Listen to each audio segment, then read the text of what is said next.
Have you ever opened a drawer, found something you bought years ago, and thought, why on earth did I spend money on this? Well, you're not alone. After 60, every dollar counts more than ever, and so does every square inch of space in our homes. And today, I'm here to walk you through the everyday things many older adults still spend money on, things that might seem small, but quietly drain your wallet, your energy, and even your peace of mind.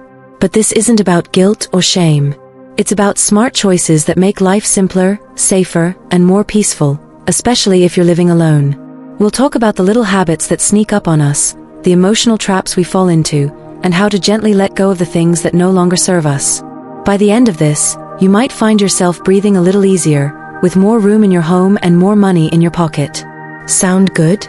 Let's dive in. Let's start with something small and oddly specific. The avocado slice.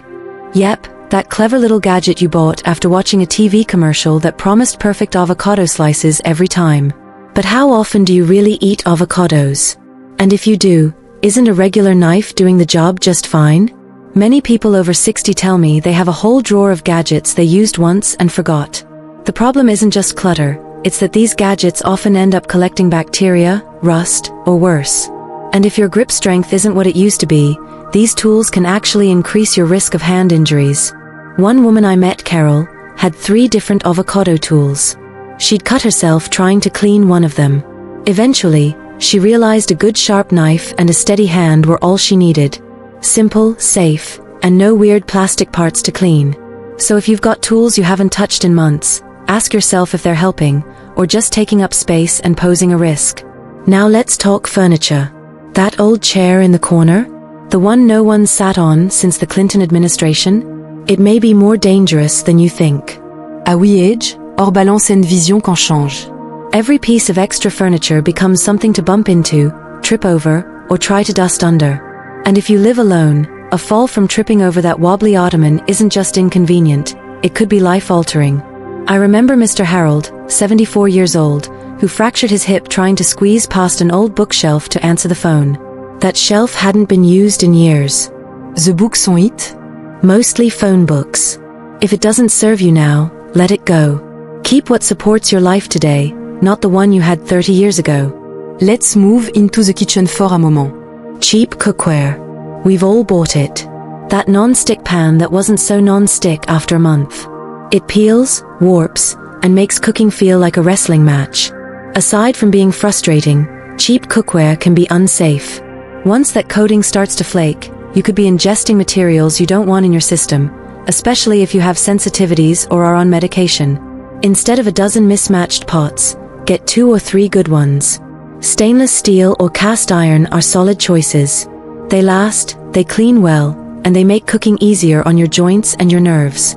Speaking of things that gather dust, books. Don't get me wrong, books are wonderful. They expand the mind. But if your shelves are overflowing with titles you haven't touched in years, it might be time to do a little sorting. Dust from old books can trigger allergies, especially in closed rooms. I met James, who had a dry cough for months. Turned out, it wasn't the weather, it was the layers of dust from 400 books in his bedroom. Keep the ones that touch your heart. Pass the rest to someone who needs them. Libraries and senior centers are always happy to take them. Let's talk about towel. Specifically, holiday-themed towels. They look cute in the store, pumpkins for October, snowmen for December. But after a few washes, they fade, shrink, and lose their charm. They may seem harmless, but they pile up fast. And when you're washing 6 loads of laundry a week, it adds up, in time, energy, and utility costs. Go for quality over quantity. A few sturdy, absorbent year-round towels are easier to manage and last longer. Your back and your laundry basket will thank you. Closets. Let's go there. We all have clothes we hope to fit into again. Or maybe we keep them because they were expensive, or we wore them to a special event. But keeping clothes that no longer fit can affect more than just closet space. For some, it becomes a quiet source of shame or frustration, a daily reminder of what we used to be. One woman, Teresa, kept a dress from her daughter's wedding 20 years ago. She tried it on every year. Every year, it didn't fit. And every year, she felt a little worse. Your body today is just as worthy of comfort and style. Keep the clothes that fit well and make you smile. Let the rest find a new home.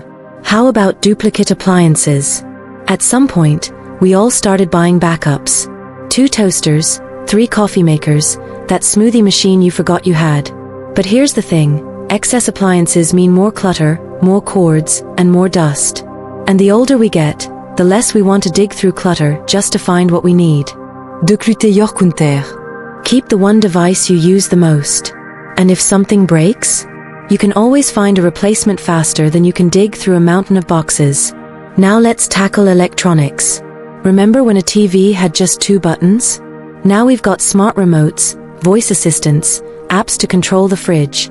Complex tech can be frustrating, especially when you're just trying to watch a movie or adjust the volume.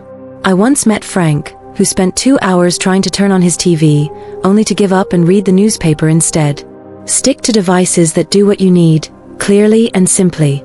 If it requires a manual the size of a dictionary, it probably isn't worth the hassle.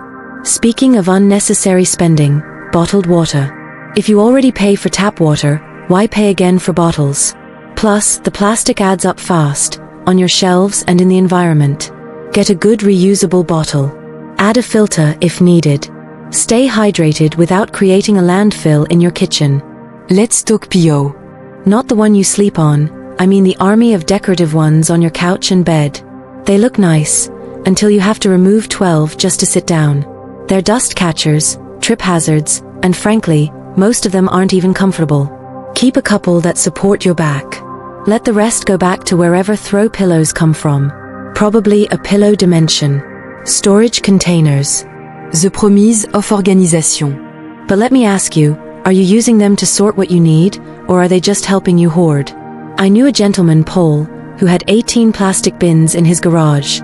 When we opened them, half were filled with things he didn't even remember owning.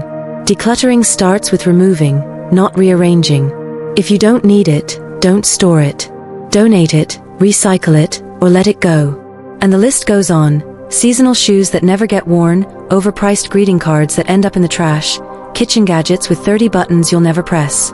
These things aren't just clutter. They're decisions we made once that we don't have to keep living with.